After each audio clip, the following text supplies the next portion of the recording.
Communist கட்சி தலைவர் முத்தரசன் நினைக்கிற அவர் இன்னைக்கு ஒரு அறிக்கை விட்டுருக்கிறார். என்ன அறிக்கை அப்படின்னா, சாலை ஆய்வாளர்களுக்கு ஒரு 2000-3000 பேருக்கு பணியிடம் வழங்குறாங்க, நாங்க வரவேற்கிறோம். என்னத்தை நீங்க வரவேற்கிறீங்க? சாலை ஆய்வாளர் போஸ்ட்டுக்கு ஐடிஐ படிச்சிருக்கணும், இல்லை இன்ஜினியரிங் படிச்சிருக்கணும், இல்லை டிப்ளமா படிச்சிருக்கணும்னு சொல்லி நோட்டிஃபிகேஷன் கொடுத்தது யாரு? டிஎன்பிஎஸ்சி. எக்ஸாம் எழுதி முடிச்சதுக்கப்புறம் இன்ஜினியரிங் கிராஜுவேட்ஸ் நிறைய பேர் பாஸ் பண்ணிட்டாங்க, நிறைய மார்க் எடுத்து. ஐடிஐ படிச்சவங்க கோர்ட்டுக்கு போயிட்டாங்க. ஹைகோர்ட் என்ன பண்ணிச்சு? ஐடிஐ படிச்சவங்க மட்டும் தான் கொடுக்கணும்னு சொல்லிச்சு. அப்புறம் பாதிக்கப்பட்ட மாணவர்கள் இன்ஜினியரிங் பட்டதாரிகள் சுப்ரீம் கோர்ட் போறாங்க. சுப்ரீம் கோர்ட் இதே தீர்ப்பை இறுதி செய்தது.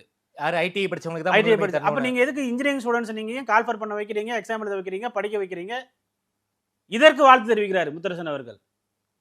எக்ஸாம் யார் சார் அவங்க எழுத சொன்னது? டிஎன்பிஎஸ்சி எழுத சொன்னாங்க. அப்ப சரி சார், நாங்க எழுத சொல்லிட்டோம், அவங்க மார்க் எடுத்துட்டாங்க, அவங்க இந்த ஒரு டைம் உள்ள வந்துக்கிட்டோம், அடுத்த டைம்ல இருந்து நாங்க நோட்டிஃபிகேஷன் ஒழுங்கா விட்டு டிஎன்பிஎஸ்சி சொல்ல வேண்டியதானே? மற்றதுக்கெல்லாம் போய் சொல்றீங்கல்ல, என்ன எதுன்னு தெரியாம வந்து அறிக்கை விட வேண்டியது? ஏன் இதுக்கு நீங்க வெங்கடேசன் அவர்கள் இதுக்கு ஒரு அறிக்கை விட்டா என்ன? தெரியாம. அதாவது நம்ம பொறுத்து நம்ம என்ன சொல்றோம் அப்படின்னா, லீகலி வந்து பாத்தீங்கன்னா இட்ஸ் வெரி ராங். நீங்க வந்து எந்த ஸ்டேஜ்ல இருந்தாலும் சரி, கொஸ்டின் ப்ரிப்பேர் பண்ணா இருந்தாலும் சரி,